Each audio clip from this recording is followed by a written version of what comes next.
Welcome, everyone, to Relive the Magic podcast. I am your host, Dallas Thompson.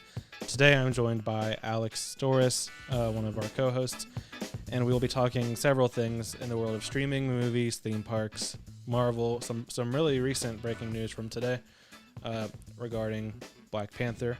We'll be talking about Wandavision, Episode 4, and our predictions for Episode 5, 6, and beyond. But first, before we get started, if you want to join us on social media, you can follow us at Relive_Magic. You can find us on YouTube at Relive the Magic, as well as on Spotify, Apple Podcasts, and wherever you find your podcasts as well. And I wanted, before we get started today, I wanted to welcome, today we are live streaming on Twitch for the first time. We're trying out some new things. We're also live streaming on our YouTube channel, and this will help us decide where we'll live stream the podcast from now on, but it'll be posted probably to both channels as it is today. So welcome to all of you. It's great to have all of you here. So now let's jump right in to the first topic. So a surprising announcement today came from Marvel and Disney+. Director of Black Panther 1 and the future Black Panther 2 has re-upped his deal with Disney.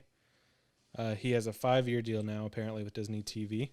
Ryan Coogler, I don't know if I said that yet, director, he will be extending a deal with Marvel and Disney in general, and he'll be focused on television at Disney Plus for 5 years, and supposedly so, he will be developing a Wakanda series, not a Black Panther series, but a Wakanda series with Disney Plus, focused on the drama that goes on within Wakanda. I guess stuff like, people wanting to be king and rulers and just everything that goes on in general in that world, which is cool.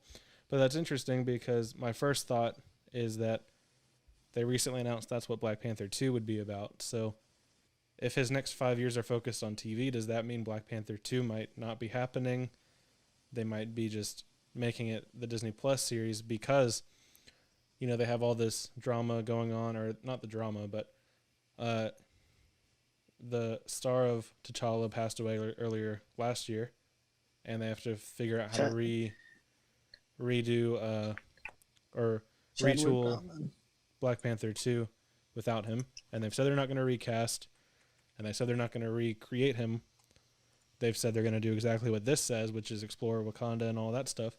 So my initial thought is maybe that means that, maybe they're not doing the second movie. Maybe they're doing this series instead. But I think it's possible they do both because Black Panther is such a big property. But you just saw this news along with me. And what are your first thoughts on this news about the Wakanda show? I mean, I'm excited for it. I mean, it's like Marvel. It's excited to see they're continuing that world, and in the MCU. We'll see if I'm really curious on how they're gonna talk about King T'Challa and stuff. Mm-hmm. So and see how they kind of mention about his role and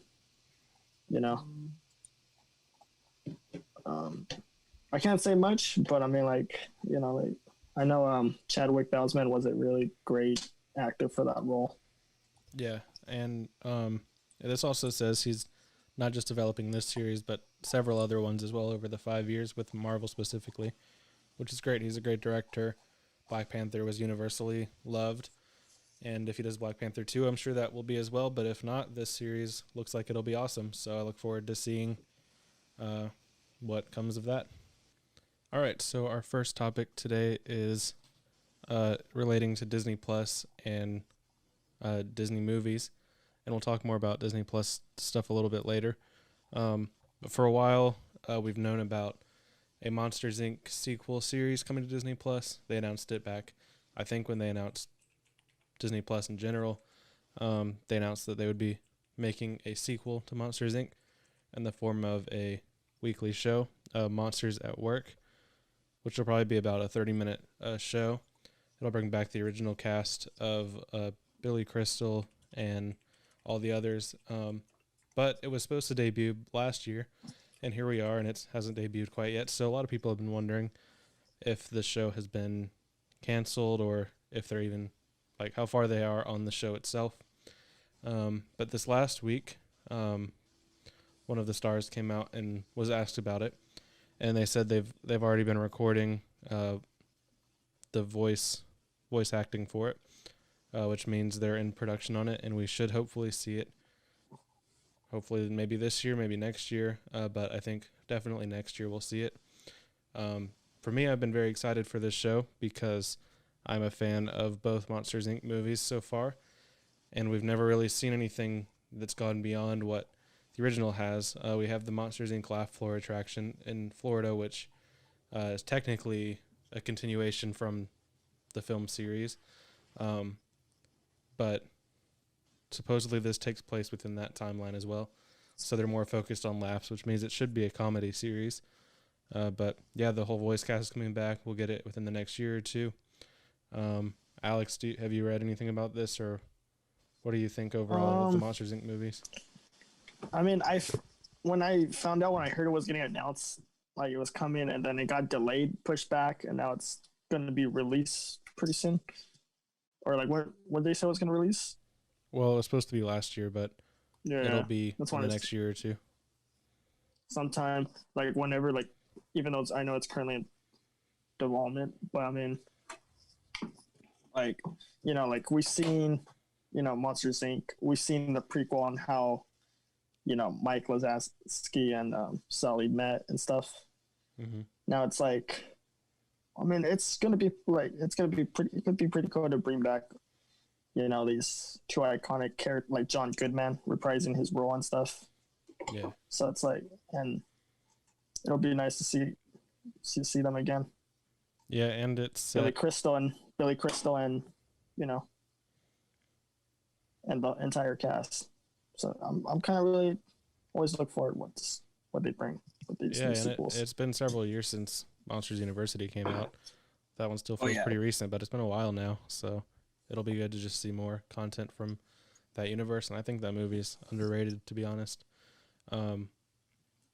But yeah, it takes place in the time period that the Laugh Floor attraction takes place in Florida, and I'm a big fan of that one, so I'm looking forward to seeing more from that time period with those characters in the original cast. And next up, we're going to talk about something that happened a few days ago. A big topic in the theme park community has been the first ever Mario and Nintendo themed land at the Universal parks. It's starting at Universal Japan, going to Hollywood, and then eventually it'll come here to Universal Orlando in the new Epic Universe park.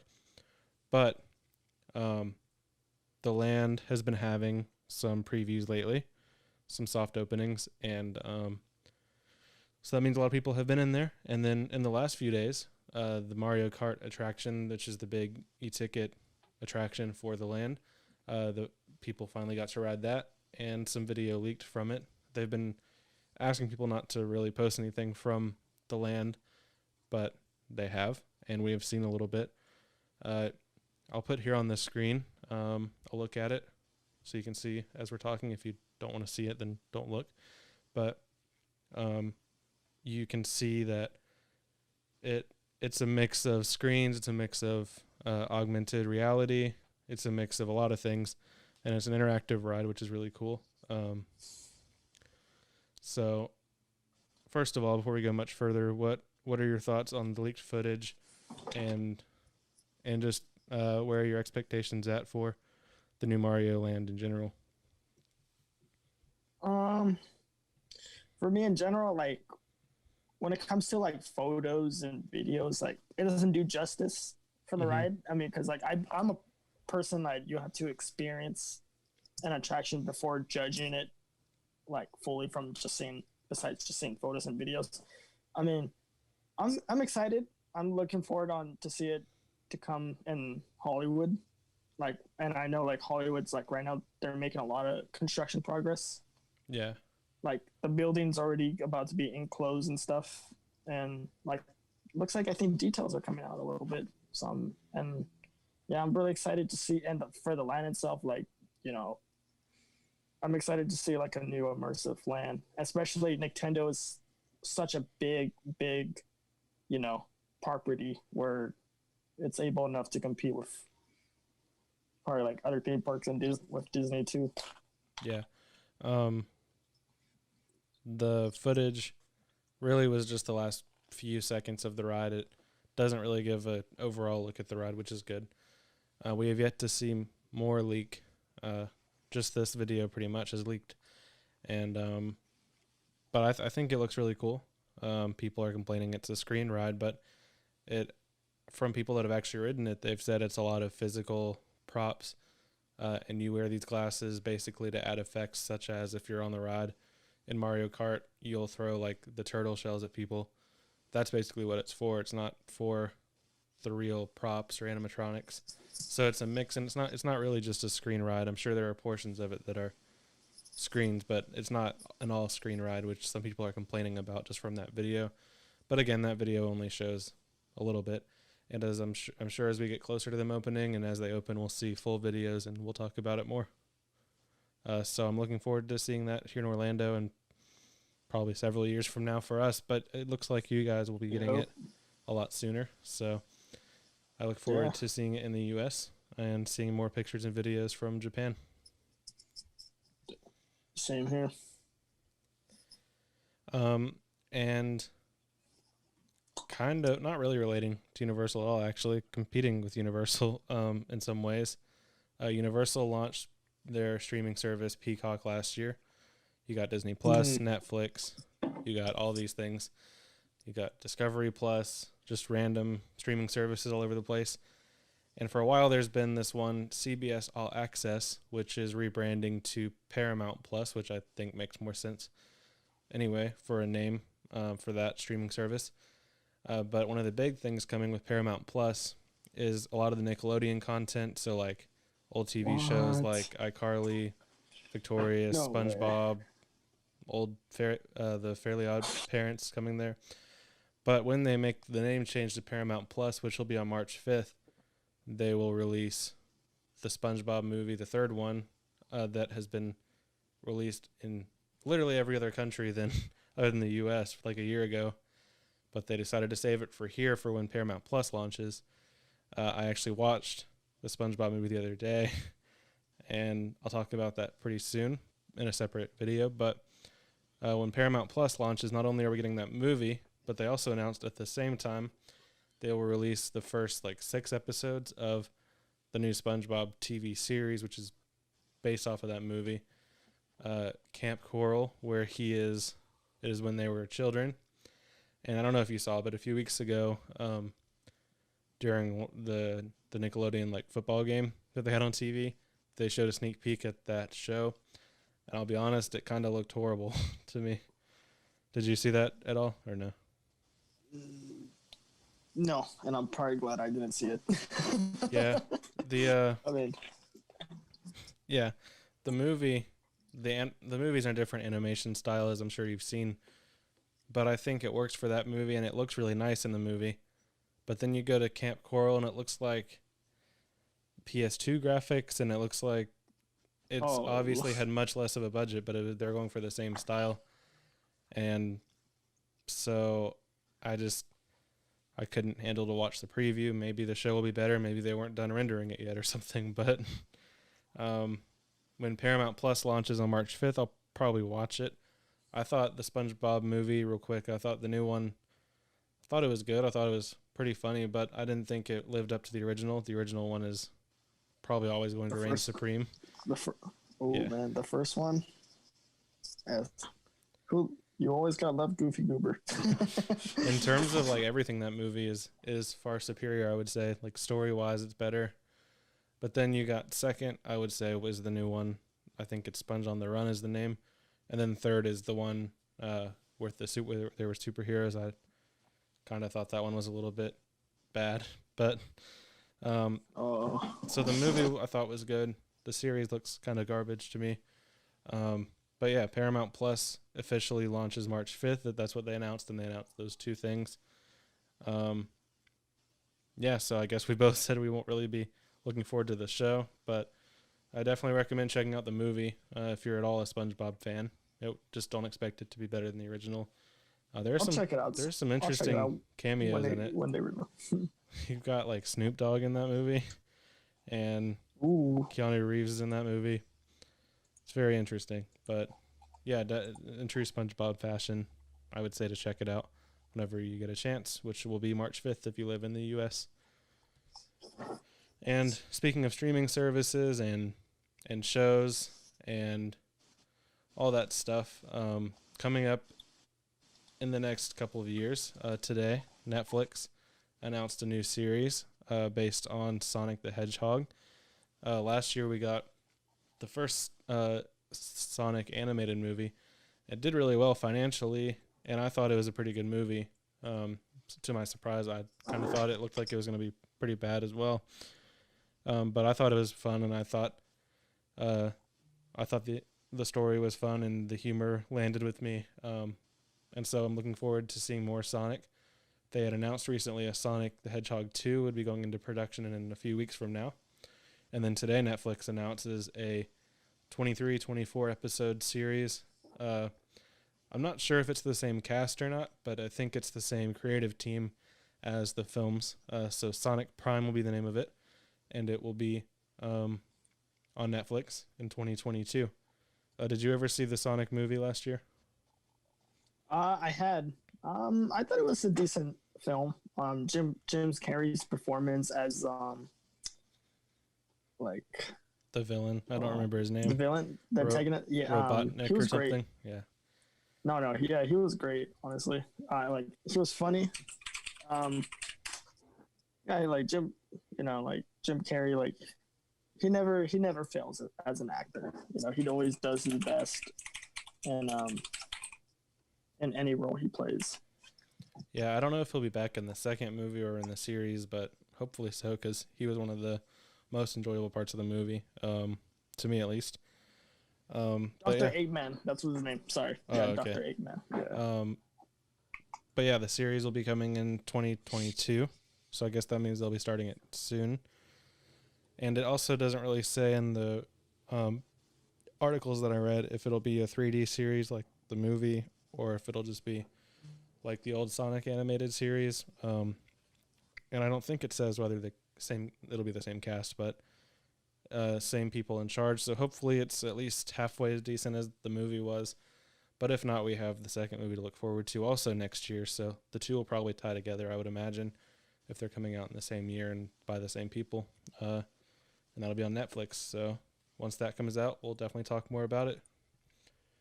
And movies coming in the next couple of years include lots of Marvel movies, and one of those would have to be Thor: Love and Thunder, which is probably my most anticipated Marvel movie other than Spider-Man 3 at the moment, because after Thor Ragnarok, Thor became one of my favorites. Taika Waititi was directing that one, and he's directing Love and Thunder. And there sounds like there's a lot of craziness going on in this movie, from the Guardians of the Galaxy showing up to female Thor to several other things. But this past week, they finally started shooting the film with the cast of Guardians of the Galaxy there. Then, of course, Chris Hemsworth and the normal stars of the Thor movies. Christian Bale's going to be in Thor. Yeah, he's playing the villain. Oh. But today, some set pictures leaked. They showed several things. I'll show you on the screen here. But they showed Star-Lord and Thor. They both have new looks. Thor is no longer the Thor we saw in Endgame. He has his long hair back. I guess he did in Endgame too. But he has his long hair. He is very ripped, unlike he was in Endgame. Then you have Star-Lord, which he's also sporting a new look. And then you can see they're together. And then we also look at some other ones, and you'll see Nebula is there. And Sean Gunn, his character is there. I don't remember his character's name, but he's there wearing Yondu's outfit, or Yondu's headpiece, and he has one of his arrows as well, which is interesting. I don't quite know what that means, since Yondu, of course, died in the last Guardians movie. But that shows that not just the core Guardians will be there, but all the cast seems to be in this movie. So maybe they have a bigger role than we think. But my prediction with that would be that they're just at the beginning of the movie, because that's who Thor went with at the end of Endgame. So they kind of have to close off that part. I think the movie will probably start with a cool like battle sequence with all of them together, and then he'll get dropped off back wherever it is he's going. And so I think they'll just be in a little bit of the movie, but I think their part will be pretty good and pretty big. You've seen these pictures. What do you think? What are you looking forward to most in this movie and all that stuff? I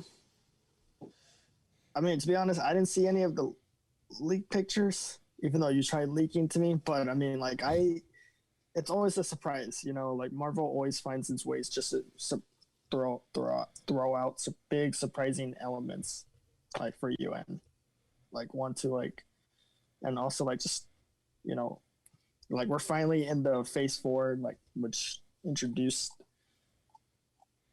starting with WandaVision and all that stuff. So it's like, you know, like I'm really excited. I can't wait for Spider-Man 3. Yeah, that's my most anticipated Marvel film. Cool. Spider-Man 3, by the way, it sounds like from some sources we'll see either we'll see something, or we'll hear some details, or we'll get something from Spider-Man 3 later this week on Thursday. So stay tuned, and if that happens, we'll definitely talk about it here. But I'm looking forward to that movie. I'm looking forward to Thor: Love and Thunder, and pretty much everything on Marvel's release schedule at the moment looks pretty awesome. And so those are all of our like quick news topics for the day. We're going to spend a little bit talking about the most recent episode of WandaVision, which is episode 4. And the whole reason we wait until Mondays to talk about it is so that more of you hopefully have already seen it, so that we don't spoil anything for you. And with that said, if you haven't seen it, then stop watching, because we are going to talk full spoilers from now forward through the end of the show pretty much. So if you haven't seen it, then goodbye. See you tomorrow. If you have, though, we're going to talk about that. Spoiler alert incoming. We're going to talk about the episode, and then we're going to talk again, like we have been for the last few weeks, about what we think is coming up.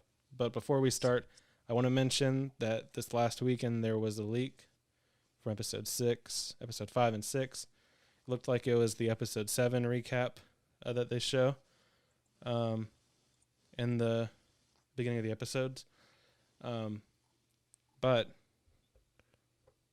all that said, we're not going to really talk about those, because that was definitely not something Marvel wanted to get out there. So we're just not going to talk about that, because, I mean, part of the fun of this show is the mystery surrounding it, and we don't really want to mess with that. If you want to see it, I'm sure you can find it online. But yeah, we'll just avoid talking about that altogether. Just wanted to throw that out there. So WandaVision episode 4, give us your first thoughts, and then we'll go into depth.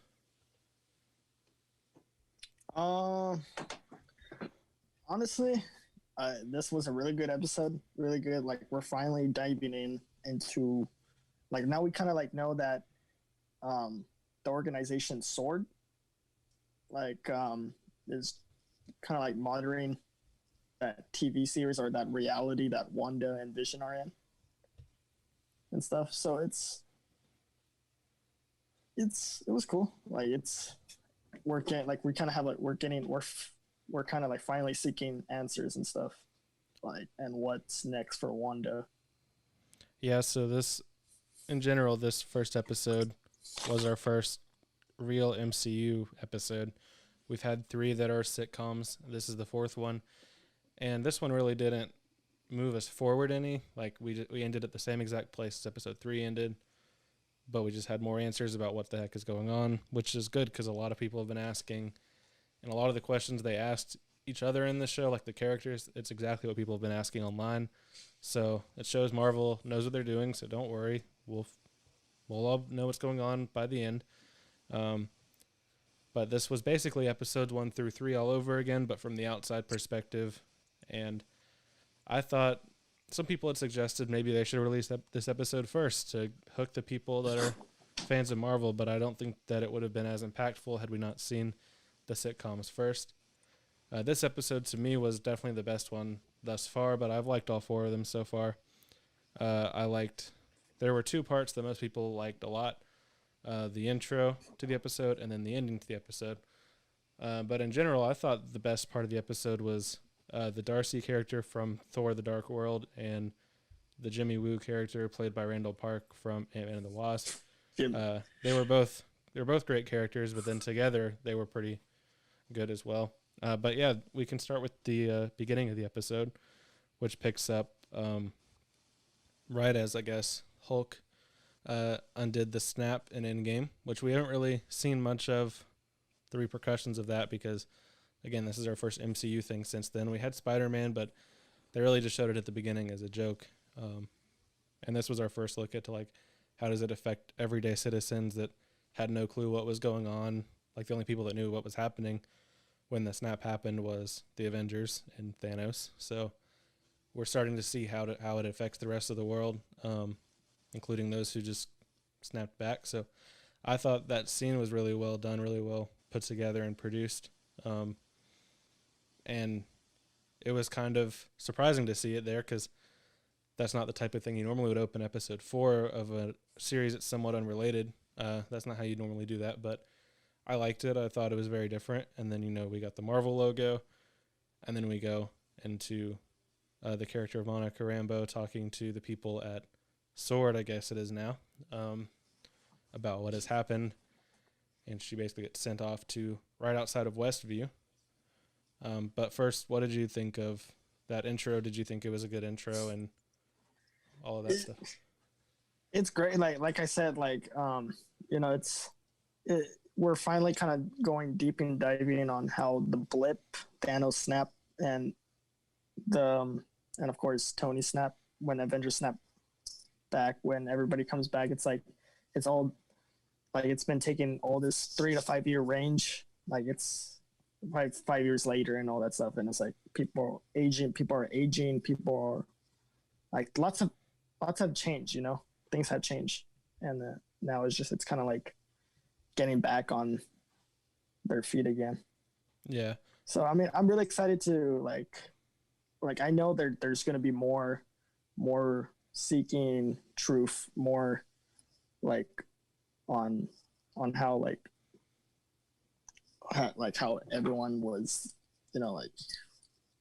they've been affected and stuff by Thanos when Thanos happened. Yeah, I think it's been said Falcon and Winter Soldier is going to have a huge focus on that. But it was good to see it in this show, just to remind everyone what happened. It's been a very long time since Endgame came out.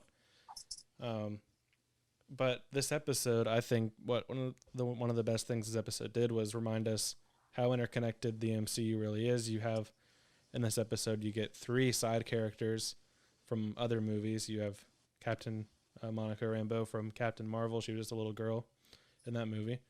You have Darcy, as I said, and then you have Randall Park's character. And they were all very minor side characters before, but now they're main characters in this show. They're on the main cast, and this episode was mainly focused on them, which I think is really cool because the MCU likes to do that, and now they'll become fan favorites, and that's basically just how they're expanding the universe, which I thought was awesome.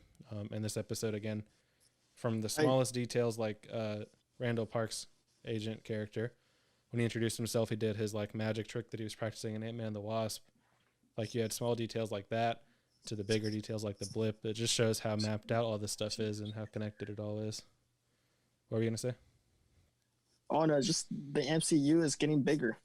I feel like every episode just keeps getting bigger, and I'm really excited on how the show will end, and I'm also what we'll introduce after. I'm looking forward, like I said, Spider-Man 3, Doctor Strange, Multiverse of Madness, and Hawkeye.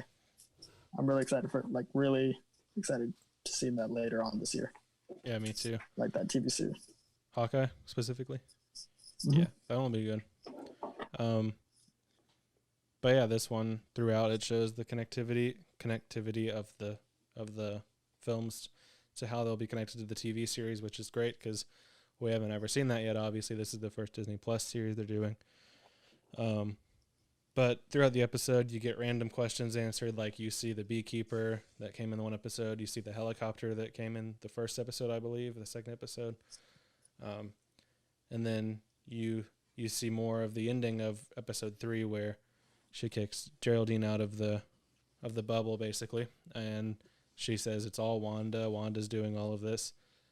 Mm-hmm. But I mean, yeah, that for now that's cool for us to know, but it feels like it's a little too early for us to know that if that's really what's happening, because it's only episode 4 of 9 episodes. I think there's several more twists coming, and I don't know. I still am not really convinced it's just Wanda doing this stuff, because if it was, they probably would have saved that for later in the series, because there's 5 more episodes. If that's the answer to everything, then what's the next 5 episodes going to be, you know?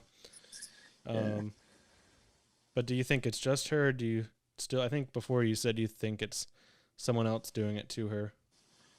What do you think now? Could be both. I mean, like when she mentioned House of Ultron, and she didn't like that name. Remember, like, I was like, what? Don't mention that name. When Quicksilver, like, she's mentioning Quicksilver and Ultron. You know, it's like maybe we could see like another version of Ultron back, or we could see someone could be behind. I think someone backstage. is, but I don't know. I think it's a combined effort, and I don't think so. They released we'll talk about this more in a minute, but they released a mid-season trailer today that basically was like, here's where we've been, here's what's left in the next few episodes, and she says this line in it that's like, I don't know how this started, or I don't know how we got here, or whatever, which makes me think like she at first didn't know what she was doing, or she did know what she was doing, but she didn't mean to get this tangled up in everything and cause everything. So I think it's really her and something else interfering with it.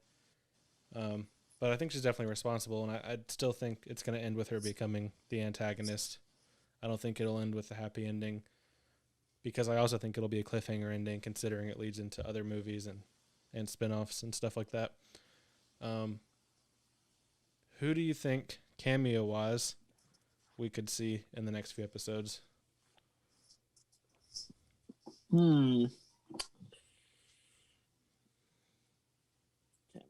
I have one for you. I'll mention one while you think.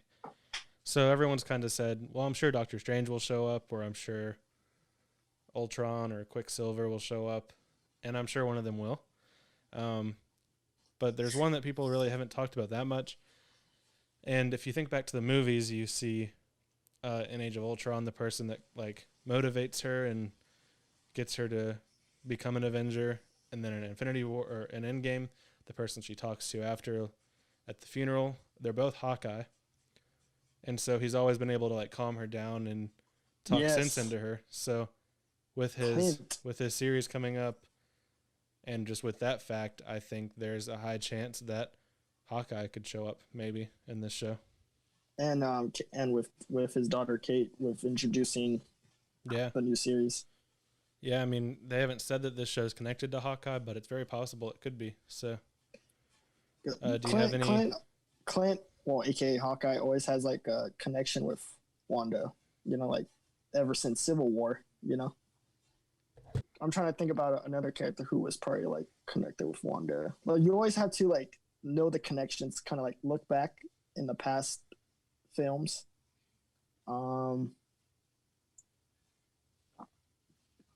Doctor Strange, possibly. Oh yeah, but I know. Could we see? I think Doctor Strange is likely, but I also maybe Black Panther. I want to say Black Panther, but in a way, like, or like maybe like one of, in some certain fashion, but we'll see. I think it'll be either Doctor Strange or it'll be Hawkeye, and then I think we'll get either Ultron or Quicksilver. I'll put it that way. I think we'll get one of each of those. And I think the finale would have to be probably Hawkeye if he's in it. But I think maybe even Thanos, because Thanos, like Wanda, like she will never forget what Thanos did. That probably. I mean, it's possible there's flashbacks too, so we really don't know where it's going. But did you like the format of this episode? Did you like the getting back to the MCU for a little bit. Did you like that part of it? No, honestly, I it's great. I feel like it's kind of building a bridge where we kind of like we have like a kind of like a clear idea of where it's going, but the possibility anything can. I feel like anything can happen at this point right now. So I guess we have to see next episode. Yeah, I mean, going forward, I think what we'll see, we have 5 episodes left. I think really the rest of them will all be. I don't think we'll have any more sitcom only episodes, and I don't think we'll have any more MCU only episodes. Well, maybe the second, but I think we'll see the next episode will have the 80s in it, as they've said, but I think it'll probably be longer, like 40 minutes or so, and it'll probably be both the outside and the inside, just intercutting between them, because I think that's what they've set up to go forward, and then the last few will just mainly be action sequences and wrapping up the story, basically. Yeah. So 80s next week, 90s the following week, and then the 2000s, and then the last 3 will be the big wrapping up. But this series has been awesome so far. Oh yeah. And one of the coolest parts has been like the fan reactions online. People have been talking about it all over the place. You have all these YouTube channels streaming live when it comes out. You have all these YouTube channels posting about it after. You have everyone on Twitter talking about it. I've talked to so many people that are like, oh, I've watched each episode several times just to see Easter eggs and all that stuff. I've watched each one probably 3 or 4 times, maybe more. And I find something new each time. And it's pretty awesome. They've taken a big risk with this show. It was the first one, and it was very different than the rest, but I think it's paying off because everyone seems to be pretty invested into it. What do you have there? I'll snap. But yeah. Yeah. But yeah.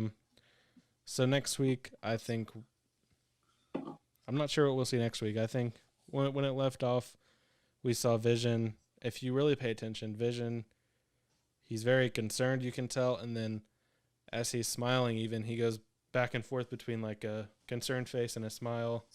Even when they go to like the little credits, he's even like, what the heck is happening? So I think next week we'll see him start to like try to figure out what's going on. We're going to see him as shown in some of the trailers. He's obviously going to go and try to leave Westview and see what he can find out. But I know Wanda will not let him do that. There was one moment in this episode where we saw his dead corpse just standing there. Oh, yeah. And that was like, oh, wow, okay. That's a little dark for a Disney Plus show, but I see they're going there. So I think I ask you this every week, which I'll continue to do until it's over.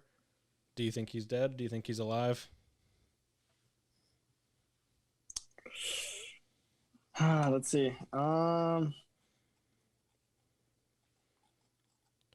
Because either she's either like dragging around his dead body, or I want to say that it's like a just some type of alternative reality for Wanda, but maybe like it's some sort of like there's like a part, some Vision alive, like there's some like that maybe Vision might have like programmed, like yeah, you always have to think on how Vision was born through Stark's, by Stark, and I feel like there's some Vision left out there, but I mean I could be wrong.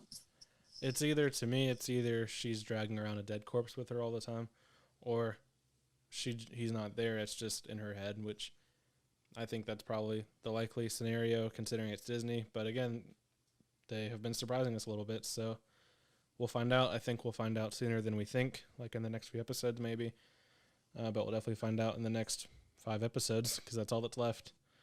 In Endgame, she was pretty devastated at the end when she was talking with Hawkeye. Yeah, and I mean, I think the whole reason all of this is happening is because of all the stuff that's happened to her in the movies. Her brother dying, she had to kill Vision, and then she had to watch him die again. She was responsible for the stuff in Civil War at the very beginning and all that stuff. So I really think this whole thing is just her losing it and trying to piece together in her mind a reality where this stuff didn't happen. You could be right. Maybe she could be an antagonist. Yeah, I think she will be, and I think that's a pretty popular belief at the moment. Yeah, well, so I think that's about all I have for this one. We're about 4 days away from the next episode, so if you haven't caught up yet and you're still listening for some reason, I would definitely go watch it and catch up. If you have, I'd probably rewatch before then, because I think it's about to get even weirder and crazier. Oh, and we'll definitely talk about it next week. And who knows, maybe they'll release another clip like they did last week, and we'll talk about that before the episode. But anyway, yeah, that's our thoughts on episode 4 and our predictions for episode 5. And thank you all for watching live with us today. If you enjoyed this, again, you can check out the links in our descriptions, and you can find us all over social media on Spotify, iTunes, YouTube, here on Twitch or YouTube as if you're watching live. If you enjoy our content, please subscribe and follow us, and plan to join us on our next show. We'll see you next time.